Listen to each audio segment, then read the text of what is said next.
parte da dinâmica responsável pelo estudo do movimento. Isso mesmo, a força está diretamente ligada ao movimento dos corpos.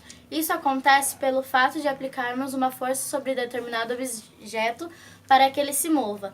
O simples fato de empurrarmos ou puxarmos algo indica que uma força está sendo aplicada sobre este corpo.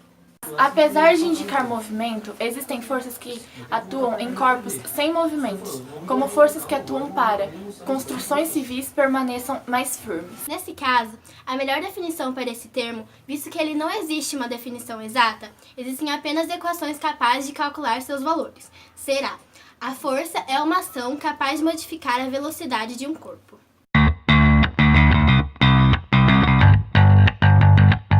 Força elástica.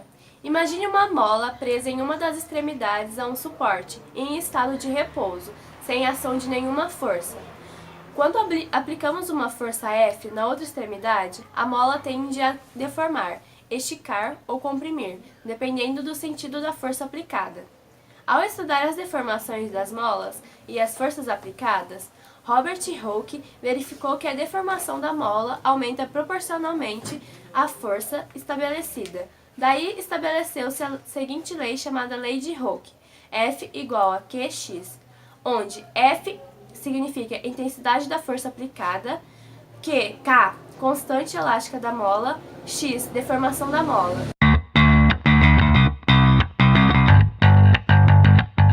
Até agora, para calcularmos a força ou aceleração de um corpo, consideramos que as superfícies por onde este se deslocava não exercia nenhuma força contra o movimento, ou seja, quando aplicada uma força, esse se deslocaria sem parar.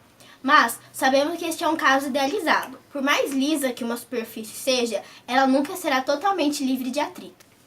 Sempre que aplicarmos uma força a um corpo sobre uma superfície, esse acabará parando.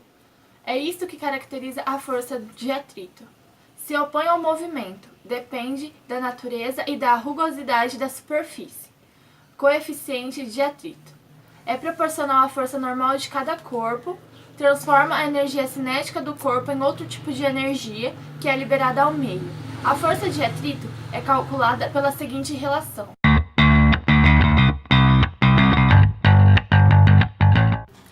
Vamos considerar um corpo apoiado numa superfície plana horizontal, como mostra a figura abaixo. Estando esse corpo nas proximidades da Terra, ele recebe a ação da força-peso que o puxa para baixo. Porém, a superfície de apoio não deixa o corpo descer. Para isso, ele deve exercer no corpo uma força que o sustenta. Essa força de contato entre o corpo e a superfície de apoio chama-se força normal. Como a cada ação corresponde uma reação, a reação da força normal encontra-se na superfície de apoio. A força normal é sempre perpendicular à superfície de apoio. Portanto, se a superfície de apoio for inclinada em relação à horizontal, então a força normal também ficará inclinada.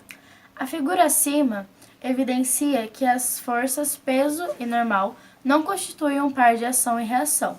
Elas estão aplicadas no mesmo corpo, são de naturezas diferentes, podem ter direções diferentes e podem ter intensidades diferentes.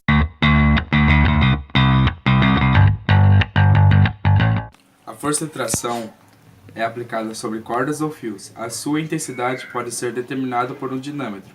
Quando puxamos um objeto por meio de uma corda, estamos na verdade transmitindo força ao longo dessa corda até a extremidade oposta. Podemos dizer que cada pedaço dessa corda sofre uma tração, que pode ser representada por um par de forças iguais e contrárias que atuam no sentido alongar da corda.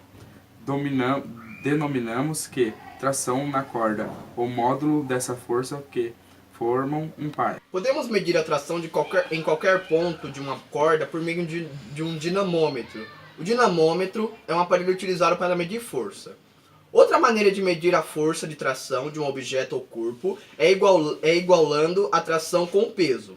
Vejamos a figura acima, em que atuam o corpo pendurado por uma corda, a força da tração e a força de peso, de acordo com a segunda lei de Newton.